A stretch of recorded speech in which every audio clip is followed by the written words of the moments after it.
Good morning. Thanks for joining us again. Hopefully everyone can hear me okay. So today we are going to be covering Microsoft 365 and the partner opportunity. What does that mean? We will be covering the business challenges, what is Microsoft 365, the differences between 365 Business and Enterprise, there's two versions available, with customer, how Microsoft 365 and the GDPR interact with each other, the partner opportunity, so that's really around the margins and the market opportunity that's out there. And I'm going to be in a moment handing over to my colleague Chris. My name's Craig Gordon. Feel free to ask us any questions throughout this session on the chat window. It's at the bottom on the left-hand side of the screen, and we'll pick those questions up at the end of today's session. So I just want to introduce you to the other people who will be speaking today. So like I said, my name is Craig Gordon, I'm the head of Fusion. I've got the pleasure to have Chris Hord, one of our partner consultants, the Microsoft 365 consultant, and Dan Hobson, our Microsoft Partner Development Manager. Chris is going to be doing most of the talking throughout this session. Off we go. Chris, you ready? Yeah, thanks, Craig. So, as Craig said, I'm a partner consultant for Fusion. My background is in modern workplace, so that's Office 365, Microsoft 365, and other applications. And it's a pleasure today to guide you through this presentation. If you have any questions during the session, then we'll be doing a Q&A at the end with that'll be myself and Dan here. So what we would ask is that as you go through, please do, if you do have any questions, note them down and we'll be happy to address them. So to start today, when talking about Microsoft 365, is really to start talking about the challenges that people have within their actual workforce. And as you can see here, as things have developed, it comes from the users themselves. So what we're seeing is that there's a large amount of millennials entering the workforce, and their expectations of working in a modern workplace is completely different than it was 5, 10, even, kind of a couple of years ago. They expect to be able to work from any location. They expect to use the applications that they have on different devices. We've also seen the explosion of devices. So it's not just one kind of phone, it's all different varieties of phones, tablets, laptops, desktops, terminals. There's many different ways with which to consume your IT today. As well as that explosion of devices, there's an even bigger one in terms of apps. So the amount of apps that have come out over the years has been amazing in terms of it goes into the hundreds of thousands of apps, and that could be anything from simple workflows to development type of apps. But also as well as that kind of differing user expectations, the explosion of devices and apps, we also see the growth of data. Now that's not in terms of the types of data, but that's also in terms of the volume of data, which of course causes more complexities. And the questions the IT admin has to ask is, how do we store it? How much of it is necessary for us? Which one of it is relevant? And in addition to these challenges, it's not just in terms of the productivity and the working side of it, but it's also in terms of how people work together. So in terms of how they collaborate, it's their geographical location, where do they work, but it's also in terms of how do you protect your users with these complexities. Because if they're using many different type of apps, and if they're working in many different type of locations, and if they're working different hours and not necessarily in that on-premise one working environment, then the attack vector is also going up. And I just want to draw your attention to some statistics. These are provided, by Microsoft through Forrester. And if we look at some of these things, they're very concerning for us as IT administrators, it takes over 200 days for IT administrators to discover intrusions within their local network. 75% of that tends to be due to compromised user credentials, where they're using an app on their local desktop through their phone. The estimate of what is causing the global economy is 500 billion.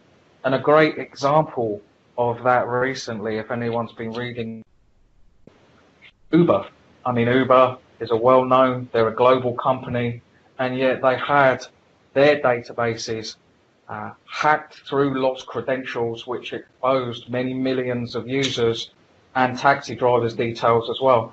And the average cost of a data breach when taking out all those companies together is 3.5 million. Now, that might be in terms of real money. It could also be in terms of lost opportunities or lost IP. When we're taking these complexities and these security vulnerabilities together, there's a very kind of compelling argument that something needs to be done about this.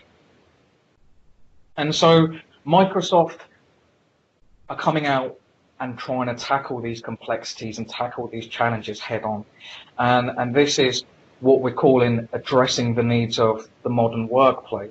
So with these complexities and with these challenges that I've discussed, we're seeing today that changing environment, and we're asking the question, what actually constitutes a modern workplace today? And Microsoft are looking at what this modern workplace is. So what they're seeing is that routine tasks are giving way to creative and critical thinking. We're trying to get away from users just clicking a button, doing automated tasks where they don't think, and to be involved in jobs and positions with higher order skills, things like critical thinking, things like opportunity analysis. Microsoft have also seen that we're moving away from individual productivity to dynamic and agile teamwork. And so that's moving towards a collaborative approach. So today, workers are less likely to be involved in siloed, single point of failure activity. It's all about generating toward the team goal. They've also identified that there's a movement away from disparate systems and tools to coherent and integrated solutions. What that means is that for many years, organizations have been putting together point solutions and cobbling them together, which has given them a lot of complexity, which has given them a lot of administrative burden.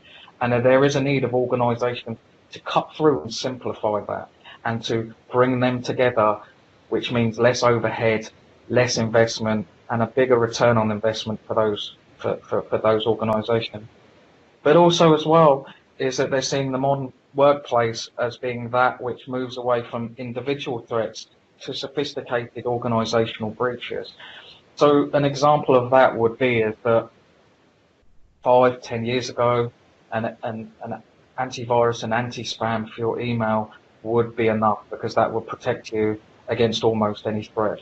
Now we're in a working environment whereby developers can come along and can cook up malware 0 day and go straight through your antivirus and anti-spam because your security systems don't anticipate those 0 day attacks.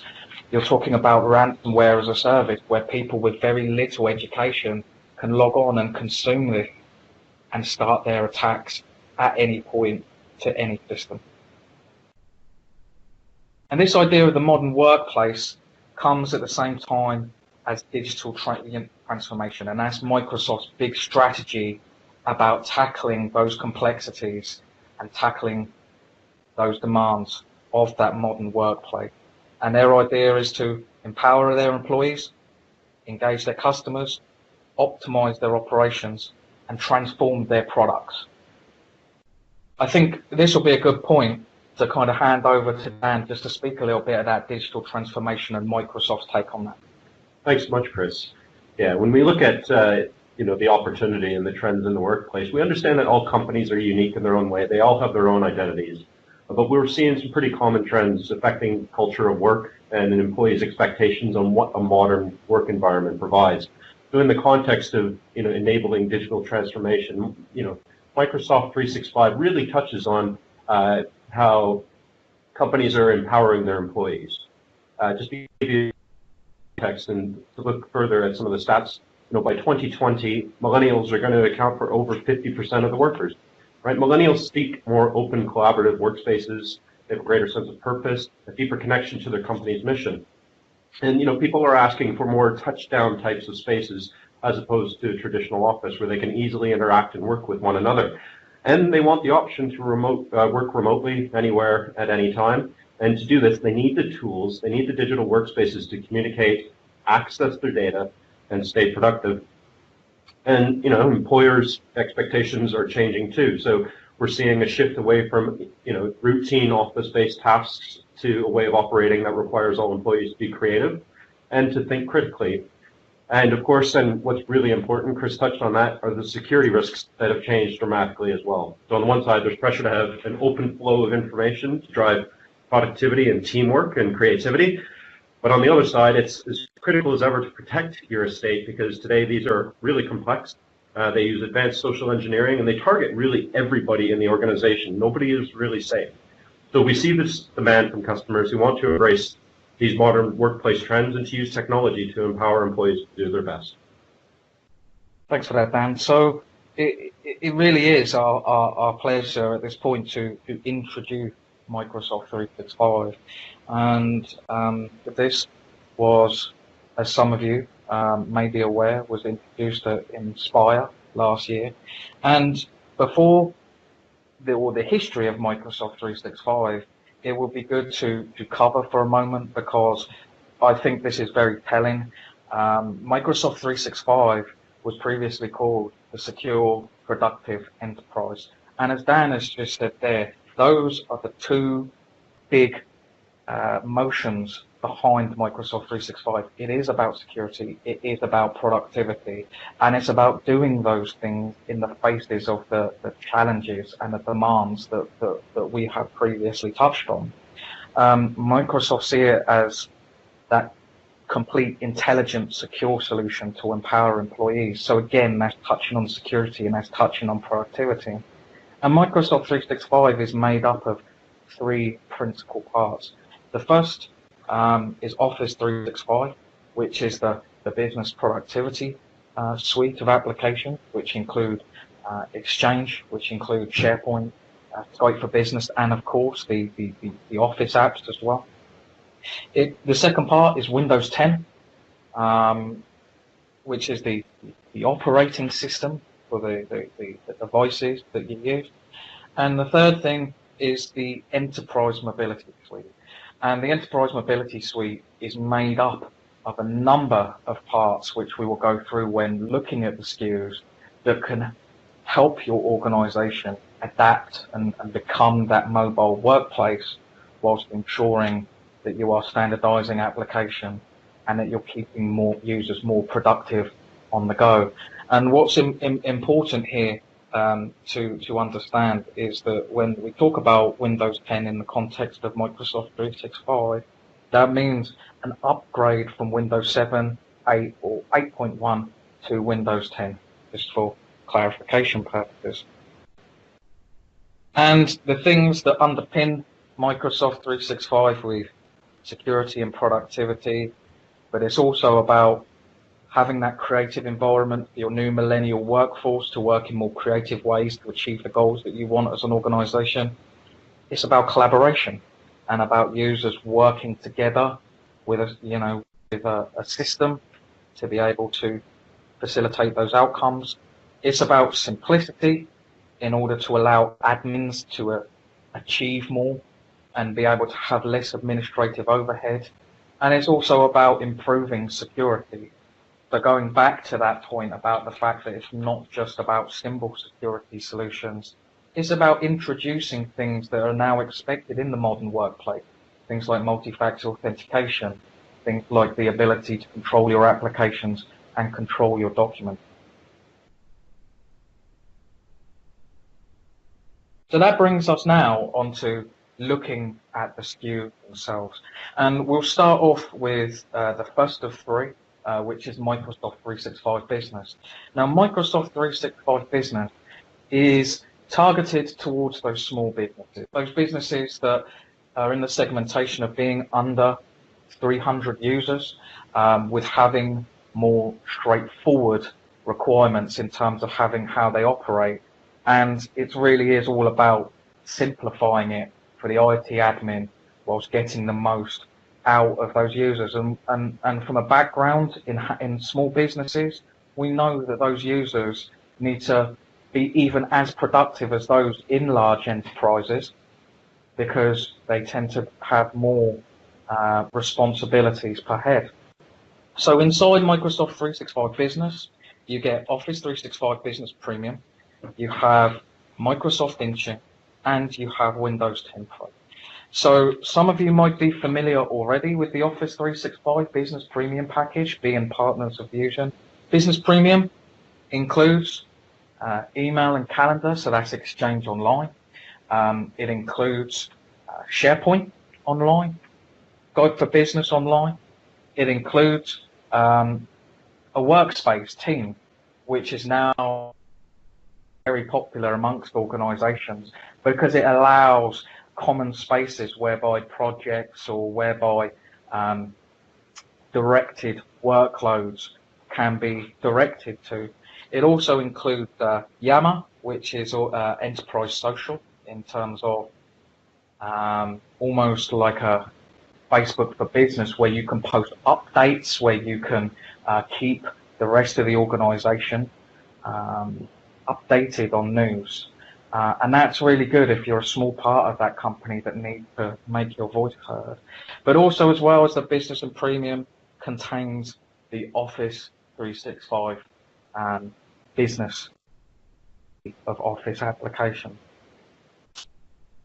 As well as Business Premium, we were talking about the enterprise mobility and security element. So Microsoft 365 Business contains Microsoft Intune. Intune is about mobile device and mobile application management. And what you can do is enroll and control those devices within the organization. This would include Androids, iPhones, iPads, and even your Windows 10 machine. So you can push out the collaboration and the policy to those devices. So I'll give you a good example of one of those policies. At this moment in time, your client's organization might not know whether the mobile phones that connects to your corporate systems are jailbroken. Well, you can actually set a compliant policy within Intune that each time a mobile device connects, it can check to make sure that it isn't jailbroken, because jailbreaking, as you know, can mean that information can be siphoned off of that mobile device. The application management is about what applications you want to have on those devices.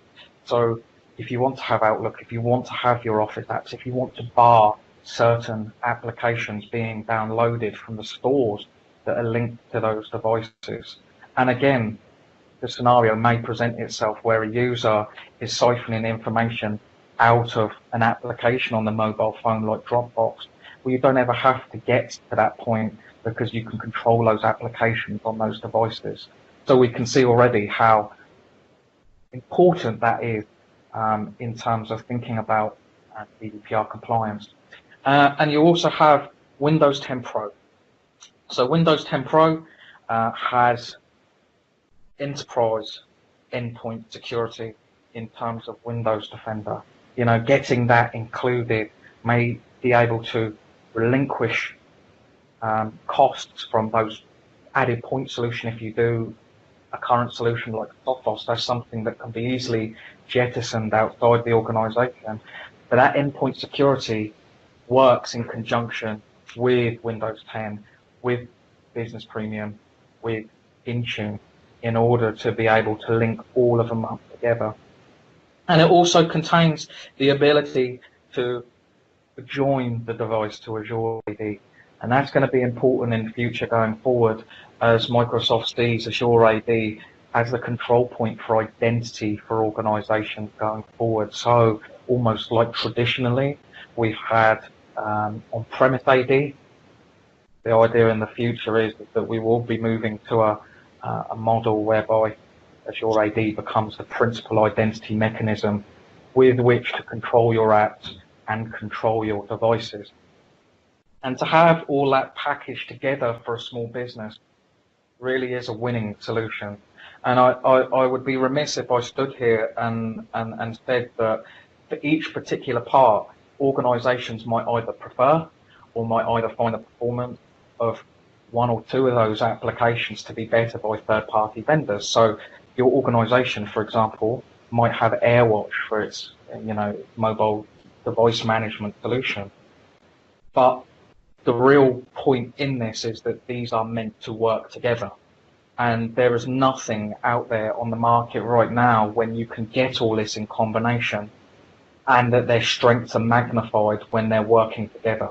So a good example here would be that the Windows Defender is there on Windows 10 machines that you manage through Intune that are optimized to running the business applications of which you're using every day.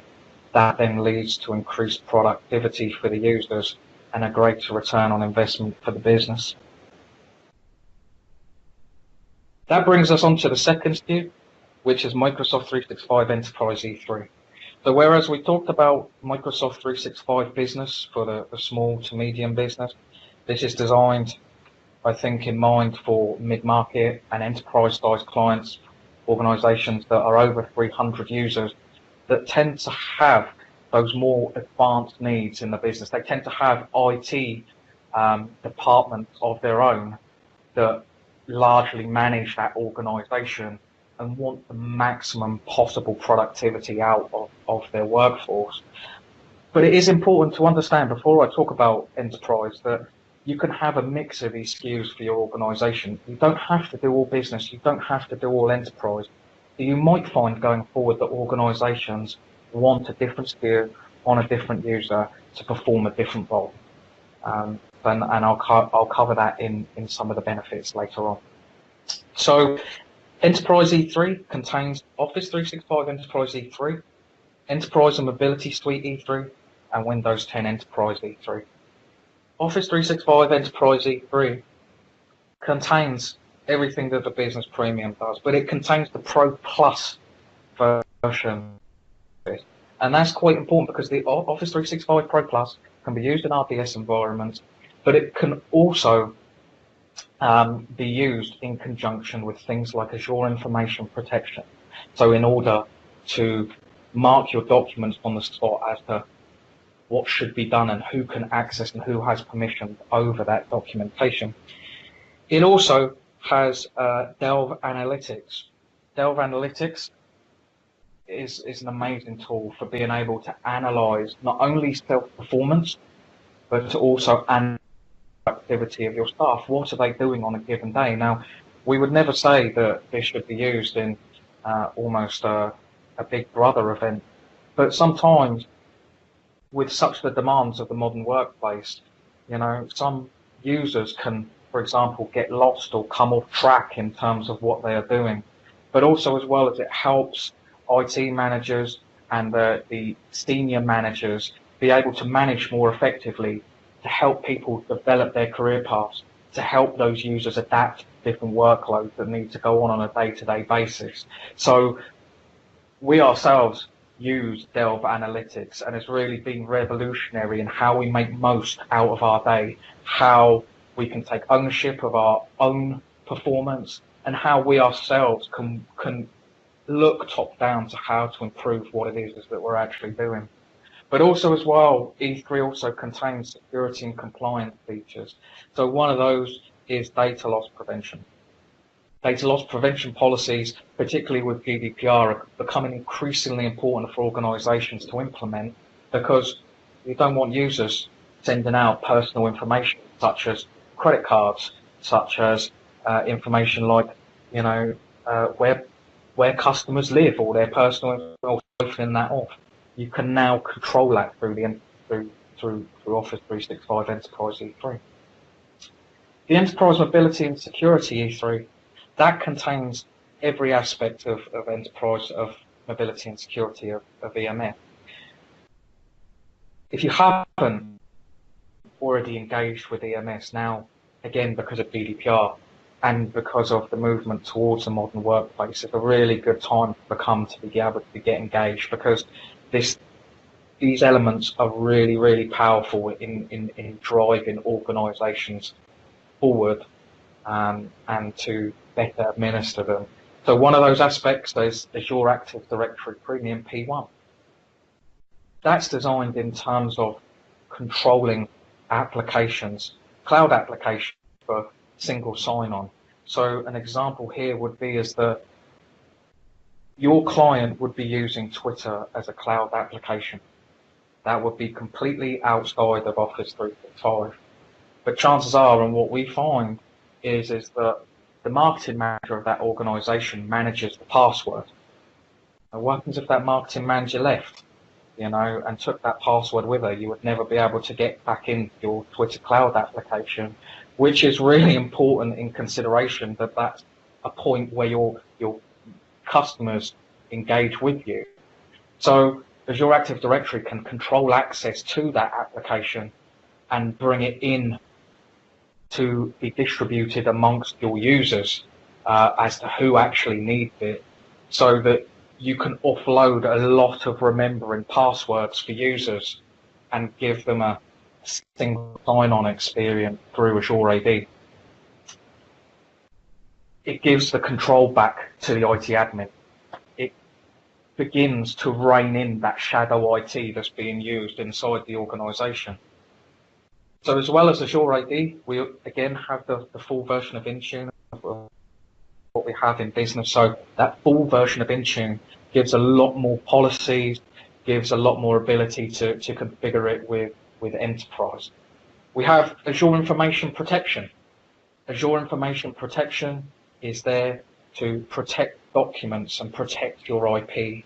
So if you want only certain people to be able to access that document, you can set that as a policy with AIP. A good example is of a football club. A football club needs to have a contract with its player, and that could be for millions and millions of pounds. And it needs to have top secret status. You can use Azure Information Protection to create a top secret rule that you can apply to that document so that only certain people can open it. If anyone else got their hands on it and tried to open it, it would be encrypted. You also as well have Microsoft Advanced Threat Analytics. So what Advanced Threat Analytics is about putting that inside your local network and to then protect yourself from access attempts to your network. And Microsoft have recently made the decision that would also be now integrated into Azure as well. So all of these enterprise mobility and security features are administered from Azure off the back of the Office 365 account, which is giving you that one pane of glass for your administration. The third thing in the Microsoft 365 E3 is the Windows 10 Enterprise E3. Now, I think personally that for the security conscious, Windows 10 Enterprise E3 is the optimum way forward. This is because predominantly of the endpoint security. You've got the ability for BitLocker on the local machine to encrypt the local drive, but it also has Credential Guard and Device Guard. Okay, Credential Guard is to protect the credentials that you actually use on your local machine. Azure Active Directory can take some of that away from the credentials you use logging into your actual cloud application. But these are the credentials that you store on the local machine. So if you had something that actually attacked your local machine, Credential Guard would protect those credentials, which are critical in order to stop attackers trying to access other parts of the machine, other parts of the local network. It also has Device Guard. Now, Device Guard in terms of protects against attacks executing code on that local machine. It protects the core of the actual system so that it can be recovered, be there to restored to the point and state that you need it to be. I think personally in the attack that we're seeing these days, that's actually essential for, for a lot of organisations going forward. And time after time, we hear organisations say, I don't have this feature guard, I don't have BitLocker, my drives aren't encrypted. For all intents and purposes, they have their Windows 10 laptops with simple passwords, local passwords that can be hacked. And once you're in, nothing's encrypted. They can literally wipe all and clean all of the data. You have passwords that are stored for the local systems. And that's probably why we're hearing of that. It takes 200 days to actually track an organisation to find. Because if somebody leaves their laptop in a taxi, on their way to work, the chances are they're being broken into that very same day by advanced attackers. That's the attack vector that you're looking at for the modern workplace. For Windows 10 E3, it has that Azure AD join function. It also has a lot more productivity tools such as Windows Inc. and Cortana at work, which are things you might want to kind of explore more, because again, in our experience, these are things that are very useful once they're introduced into the workplace, and that clients just don't, they are stuck in old ways of working without the benefits of using these productivity tools that Microsoft are throwing into this Microsoft 365 product. And then the third and final SKU is Microsoft 365 Enterprise E5. Now, that contains everything in E3, but we're putting on even more. And this is to extend the hero, the all-in offer. And the amount of consultancy that you can do on a SKU like this, it really beggars belief. The opportunity for you as partners on this SKU is absolutely immense. So in terms of the Office 365 Enterprise E5, it also contains the cloud PBX element. So that is about looking to take their existing voice solution and integrating it into the Office 365 through Skype for Business and Teams. You also get the analytics package as well, which is Power BI Pro. Now, analytics is also included in Business and in E3. But in order to use those analytics, you would be using Power BI free, and then using things like adoption content packs in order to read on the analytics inside your environment.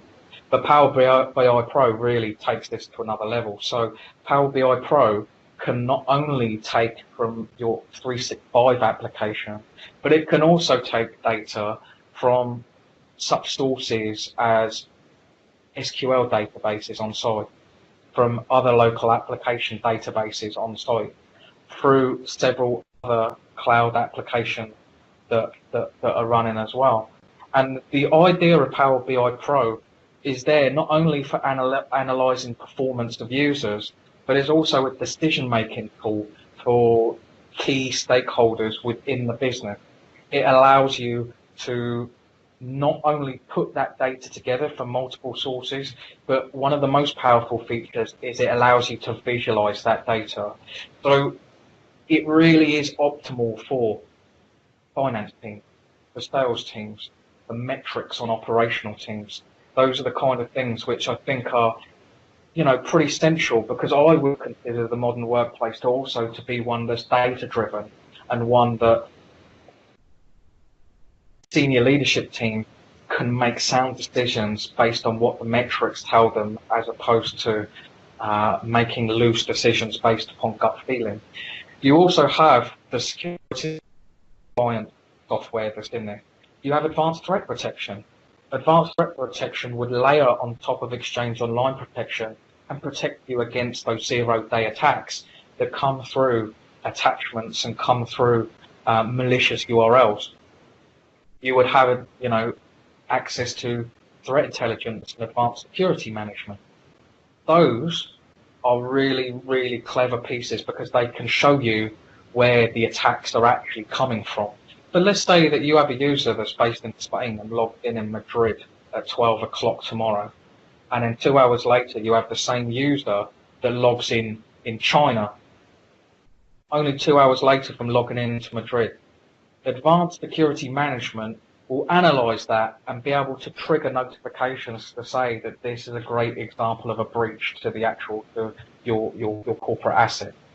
It also has advanced e-discovery, which it goes without saying, as GDPR approaches, by having e-discovery within your SKU, you can look across the whole of Office 365 and look for one piece of information, look for a date, look for a username, and see in all of the Office 365 applications where that is. Now, if I was to discuss GDPR and say that, let's say, the right for people to be forgotten, how do we know where that single piece of information is stored? Advanced e-discovery can help you find that in your applications, target it, and manage that more effectively. The Enterprise Mobility and Security E5, it has all the stuff that E3 has, but it added some additional features. One of those is Azure Active Directory P2. That also gives leveraged access for users to perform just-in-time tasks within Azure AD. It includes Azure Information Protection P2, which gives additional function of being able to bring your own encryption keys for the for the documents that you have, so that you know the encryption is done by yourself. But also as well, it has what we call identity-driven security. So it provides Cloud App Security, and Cloud App Security is a fantastic tool. What this does is it uploads your firewall logs into Azure and analyzes which are sanctioned and unsanctioned applications going through that firewall. If somebody is sitting in your offices siphoning information out of Dropbox, which they themselves have installed by local admin rights on the machine, that's going to feed that back to you to say that user is using that application. We create it to be an unsanctioned application, close that application down on the firewall, and we've then contained the problem. We can then launch our investigation as to why they're using such shadow IT and begin. Now, we don't want to be critical of users here.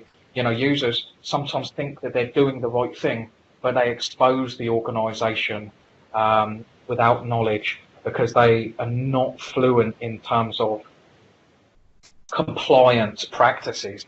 So Cloud App Security is, we think, a great winner for moving to the E5. And the last of all is the Windows 10 Enterprise E5. That is advanced endpoint security. That's a more advanced layer of Windows Defender threat protection. And I would advise anyone on here today to have a look at the TechNet articles around that and look at the differences of what's included within E3 and E5, because they, again, go that level up and build on that foundational BitLocker, Credential Guard, and Device Guard. So now we've had a little bit of a dive into all of the 365 SKU, 365 Business, Enterprise E3 and Enterprise E5, all of which are, if you're a Fusion partner, is available today for you to be able to provide your clients. I think a good synopsis about what we think the benefits are of Microsoft 365 to a business. And I'll just take one or two of these because there's several, and of course you can see them on the slide. We find that people that move to 365 Business, admins report that they achieve more together by better connecting them. So if they're using common applications like Teams, like SharePoint and Office 365, if they're using the same operating system, then the understanding between users becomes so much more slicker. The workload of the IT admin comes and gets reduced. And users are working on common systems of which they can achieve more together. Another one is providing the broadest and deepest set of apps and services with a universal toolkit. This is becoming so important now. We talked about at the beginning about people putting point solutions in place. For many years, organizations have put a solution in place for their operating system, several for their mobiles. They get a different piece of software for managing those mobiles. They'll get a different piece of software for managing that email security. And admins' lives will be spent trying to make those work in conjunction with each other and working with several vendors that could be competing with each other, that makes it very confusing with, how to make an easy day for the admin. I think, as you've seen from Office 365, all of these great things working together natively is so important going forward, because if you have 15 or 20 applications which keep on updating and then causing a problem with one another, it's just headache after headache of having to manage all those point solutions together. Whereas if Intune updates the rest of Office 365, Windows 10 is set to accommodate that upgrade. It's not done in isolation.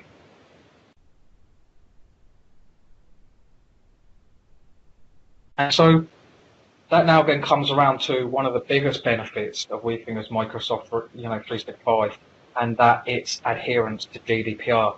Now, at this point, I would say, please go and have a look at the Microsoft Trust Center online.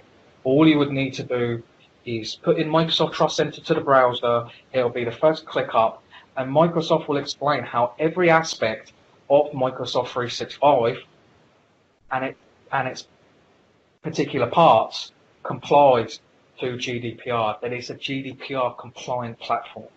So when you break down all those different aspects, mobile device management, single sign-on, protecting password, applications, being able to potentially, through advanced e-discovery, find that user data, you can see exactly how valuable this is if you are creating your GDPR posture. And so we want to give some examples here of how we've linked up aspects of GDPR to Microsoft 365. So if we take an aspect like what personal data and where is it held, okay, underneath you can see the parts of Microsoft 365 which are specifically related to that. Now, we're not saying that Microsoft 365, and I want to put a caveat here, is the silver bullet to GDPR, because GDPR is as much about business processes, the tools that you use, but it's going to go a long way. And if you've been keeping up with the news with Microsoft, Microsoft have just released its compliance manager for Office 365, which goes along and says how your environment complies to each one of those GDPR standards. In our view, Microsoft today provide the most comprehensive platform for GDPR and how the use of your IT tools conforms to GDPR. Microsoft 365 is the most advanced example of that.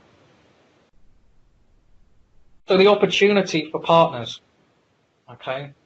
We've had a breakdown of just where we think the opportunity lies for business and for enterprise, what type of clients you would kind of direct those SKUs to. As we discussed about Microsoft 365 Business, it's probably under 300 users. Organizations that have limited budgets, they may not have a predefined IT manager, and they might need simple IT management. Whereas enterprise goes for over 300, they have a dedicated IT team, and they have organizations which may need that advanced functionality. I want to spend very brief time before we go to the Q&A session, just talking about an example of what we did in terms of rolling out Microsoft 365 for one of our partner clients.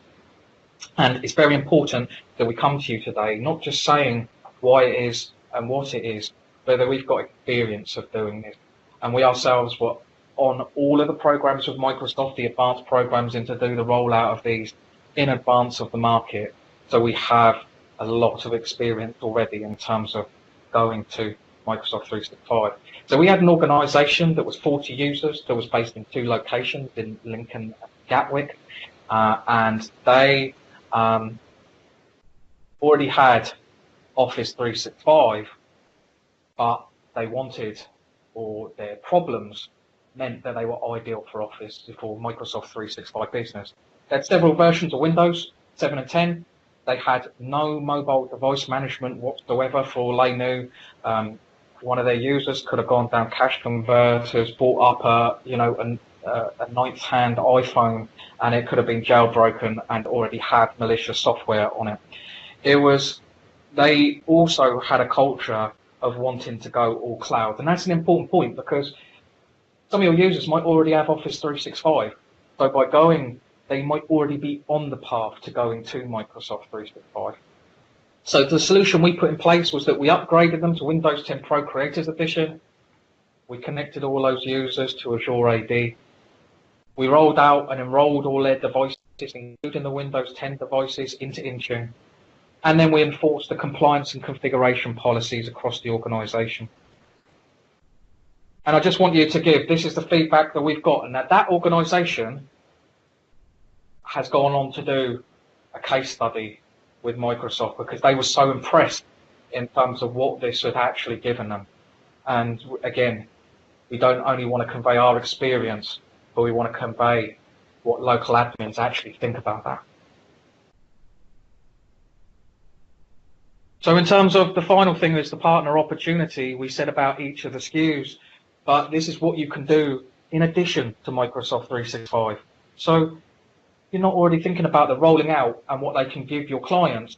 You can develop your own service wrap, or you can leverage it, back on us to help you with the professional managed services. And the stats on the right-hand side is in terms of what you can make in revenue with Microsoft 365 over what you're already doing with Office 365. So there is a massive consultancy piece around this. Thank you, Chris. Really good. Dan, is there anything you wanted further around the partner opportunity here? Thanks, Craig, and thank you, Chris. No, I think it's a brilliant opportunity. The world is changing very quickly. Everything is moving to cloud, but we need to do it in an integrated, in a secure way, and we need to work with partners that really understand how you can maximize on the opportunity. So, what I would advise everybody on the call here is just to make sure that you engage with Fusion to understand, how you can build out a stickier offering that you can take to your client base, because that's what customers are also expecting as well. Excellent. Cheers, Dan. Thanks so much. So that's great. So we're just going to go into our Q&A slide now. We've had some questions that have been asked throughout the session. We've had some questions presented before we started this webinar. So I'm just going to whiz through a few of those first, if that's okay. So the first question we had was around the demand for Microsoft 365. We've got any information that we can share with regards to the market opportunity here, Phil? Yeah, sure. So from a market opportunity standpoint, when you look at just, what's happened over the last few years, compared to 5 years ago, all of us, we're on twice as many teams. And that's not just teams within the workspace, within our own company. That's also within teams, external teams and external members. And people outside the firewall need that unfettered access. It needs to be seamless. Over the last few years, we've seen an increase in, what we would classify as collaborative work by 50%. And it's geographically distributed as well, right? I'm working with my colleagues in the US, in Canada, across Western Europe, in Eastern Asia.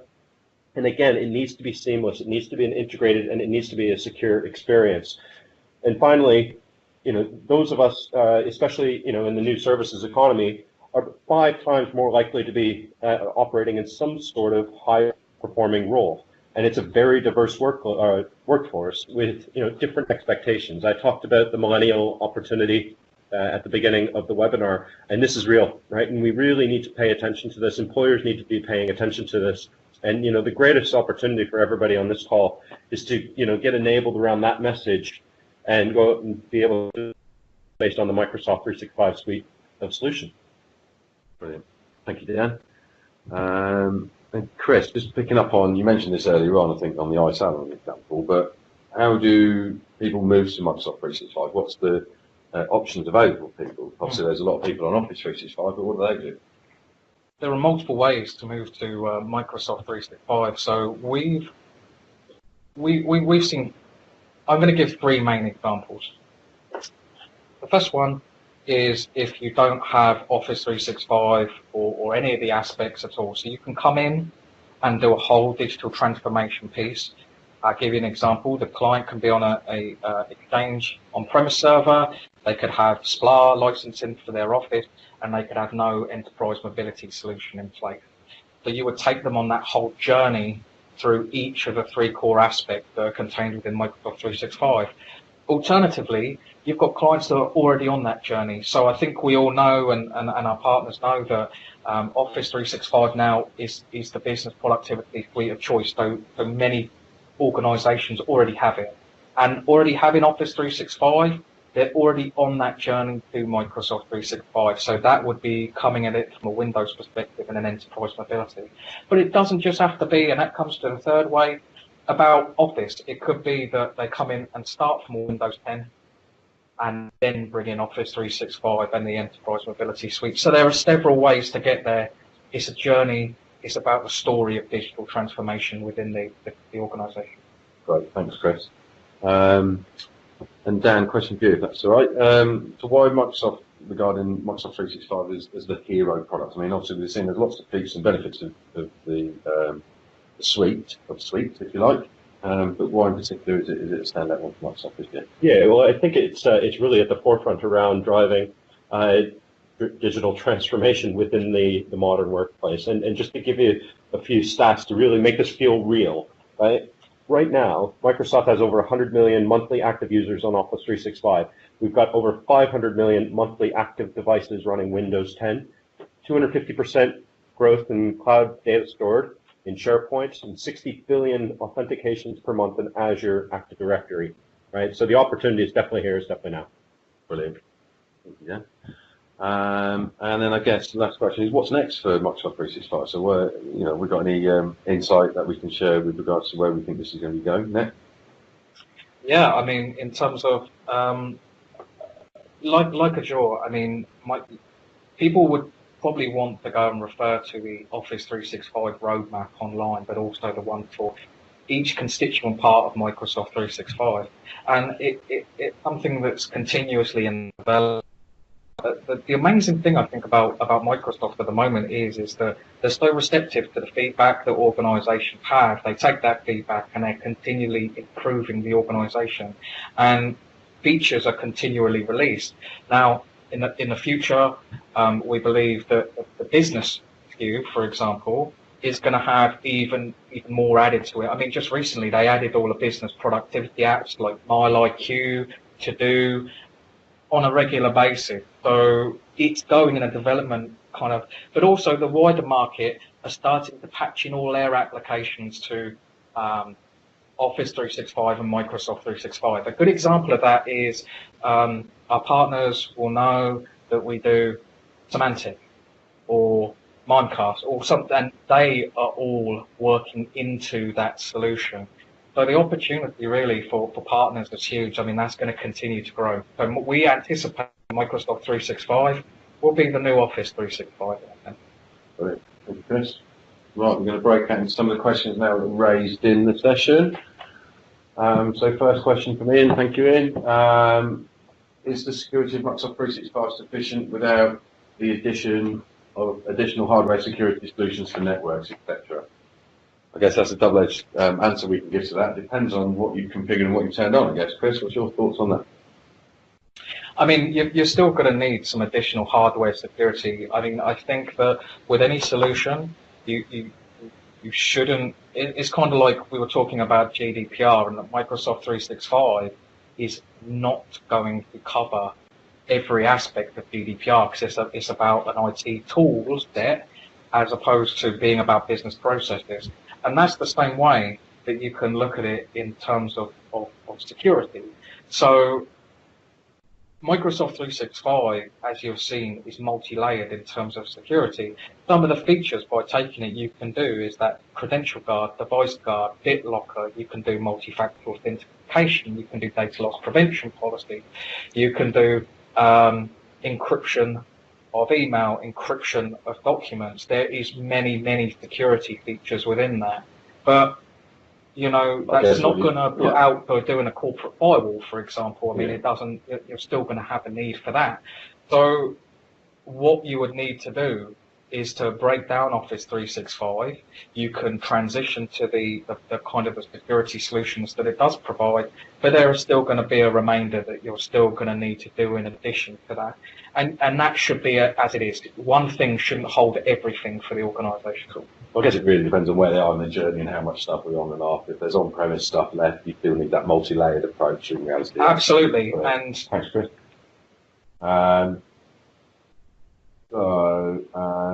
And just take another question here as well. So, concern was brought to our attention about 14-day data retention if something was deleted or infected, etc. And post that 14 days, if that can be recovered via the standard Microsoft toolset. So I think this question is around would we recommend an additional backup solution on top of the Microsoft 365 or Office 365 services to protect against that example? The simple answer is, in most instances, would be yes, against that multi-layered approach, multi-vendor, multi-factor. We've got some within our product portfolio that can have their using Acronis, for example, as a vendor of choice. Absolutely. Acronis for cloud backup, that was within from July. They're not only backing up the mailbox, but also SharePoint and OneDrive. Now, if you delete a document off a SharePoint site, that would go into the recycle bin. But if that does expire after a piece of time, right, then you might want the ability to get that from 6 months ago, from 12 months ago. You put in place the cloud backup, or you put in place the email archive, or layer it over the top of Microsoft 365, and as Craig said, the multi-layered approach. Brilliant. Thanks, Chris. So next question is from Carl. Was there a version configuration difference of Intune within business and enterprise? The answer is yes. Yes. But the other answer is the version of Intune within business is changing next month. So that will become full Intune, the same as so it makes it a lot simpler to distinguish that. So when choosing your mobile device management, you've got MDM for Office 365 or full Intune. It's one or the other. That makes a nice clear difference there. So Carl, as of next month after the actual live deployment, you'll have feature parity across those different SKUs for the Intune offering. So from there, I hope that answered that question. Ryan at Inspire Microsoft talks about being able to buy hardware and having the OS license using your existing Microsoft 365 license. Have hardware vendors started doing it? Yes, kind of. So I think auto deploy, auto pilot would be the answer here in effect, where we're still going to be buying hardware from your appropriate vendor, so it could be Microsoft, HP, Dell, etc., IBM, but you have the ability to be able to deploy using Microsoft 365, and that includes the pushing of the operating system, the apps, the configuration, the policies, and the security strategy. It's very important to convey within this discussion that when it talks about Windows 10 within Microsoft 365, that is to the version that you have with Microsoft 365. So if you have Windows Pro and then upgrade to Windows 10 with Microsoft 365, you go to Windows 10 Business. So it's not the license of the OS. You would still get that on OEM or however it is that if you buy it with your vendor, enroll it, and then you'll upgrade to the latest version in Microsoft 365. So Ryan, it kind of works. The out-of-the-box experience works in full. So you can buy your hardware from the appropriate vendor. You get some keys and some information from the device. You can put that into the Microsoft 365 admin console, which, as Chris just said, then will then enable you to use the upgrade right for the Windows operating system, and then deploy all the relevant things that you've put by your policies set in Microsoft 365. Yeah, that's how it stands currently. Carl, the machines that are 10 upgrading to Microsoft 365, do the machines need to be a professional version of the OS? Yes, they do. Home versions. So for home versions would need to be upgraded to Pro version first before being able to then take advantage of the upgrade to Windows 10 Pro using the Microsoft 365 suite. That's absolutely right, and you'll need to get in contact with us in terms of the scenarios. We're going to have an event running in a few months' time, which is a tech series, which Craig and I will both be doing nationwide. We would recommend that you put those dates or schedule something in for June and talk to your account manager about it, because in that 2 days of tech, we will be going through all of the upgrade paths and what you do in the scenarios from 7, 8, and 10 to the versions contained within Microsoft 365. So I think that's a very important question, because that will involve how you transition to Microsoft 365 for the Windows element. Yeah, it's really good for your pre-sales engineers or level sort of 3 consultants. So in that session, we're going to be showing people the admin tools, how to create the policies, what you can and can't do, what we recommend for certain configuration types, that kind of stuff. And it's quite interactive, so it'd be a good session for your technical team, I think. Yeah. Technical salespeople. Come and learn with us, and then we'll deep dive into all the technical elements of Microsoft 365. All right, we've gone slightly over time, guys. So, and thank you everyone for joining us on the session today. Please get in touch with any other questions. I hope we've answered your questions well at the end. If we haven't, please do email them through and to the mailbox on the screen. So partners@fusion.cloud. Both myself, Chris, and the rest of my team will be on there, ready to answer those. Again, thanks for giving up your time. It's very everyone's very busy, and thanks for allocating it to us. I hope you found the session useful. We'll send out a feedback email for you to see how we can make these better or improve these. Thanks ever so much. Thank you all.